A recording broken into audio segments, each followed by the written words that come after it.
I want to understand something. Qui bono? Who benefits? Uh, Answer that. In this idealized vision of the World Economic Forum and all those who support it, who benefits? Well, that's a good question.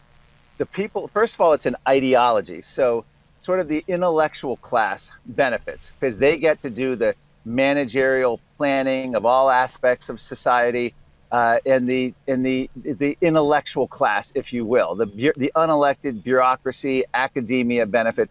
Academia also benefits because they get the government grants and money. I point out in this book that the science is actually not science. It's actually studies paid for by government to come up with science to support policies already made.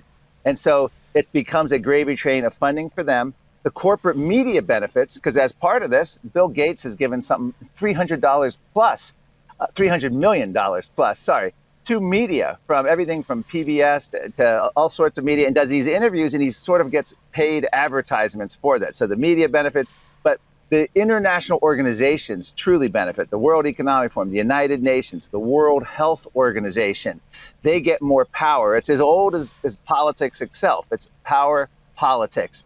And of course, every tin pot politician in America benefits, whether it's the mayor of Chicago, the mayor of LA. Under this guise of a great reset, they become virtual dictators. We're still living under a COVID emergency, Dennis.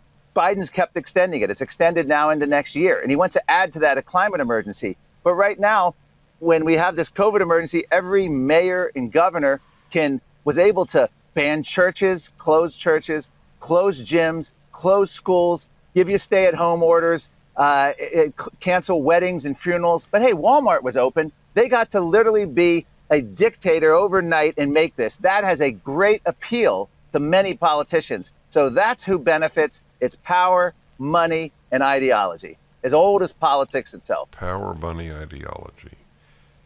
PMI.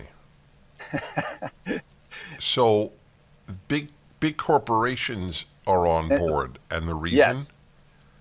The reason big corporations are on board, there's a point where, you could say fascism is government corporate collusion, but now we're getting to a point where is government telling corporations how to run their business through environment, social governance, or are corporations now telling the governments how to run? So it's actually a hard one to tell, but corporations are involved in this because they get not only a seat at the table, they get to set the agenda, and most importantly, just from a bottom line business perspective, they get to crush their competition. And in the book, I use the example of the COVID lockdowns.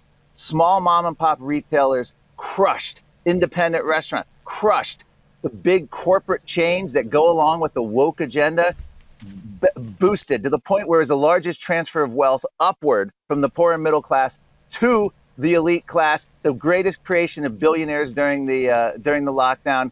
So that is why corporations come in. And another example, they love crushing the small guy. Think of the Netherlands right now. You have this net zero attack on modern agriculture. Who's it going to affect in the Netherlands? It's not going to affect China, Bill Gates, the largest farmland owner in the US.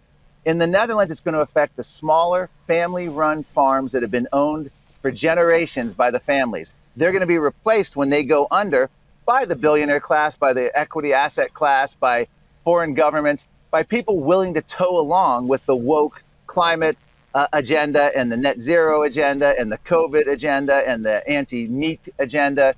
So corporations love this. They've never had more power. They've never had government at their side so much to crush their competitors. And that's what we're seeing across the board, whether it's climate legislation or anything else.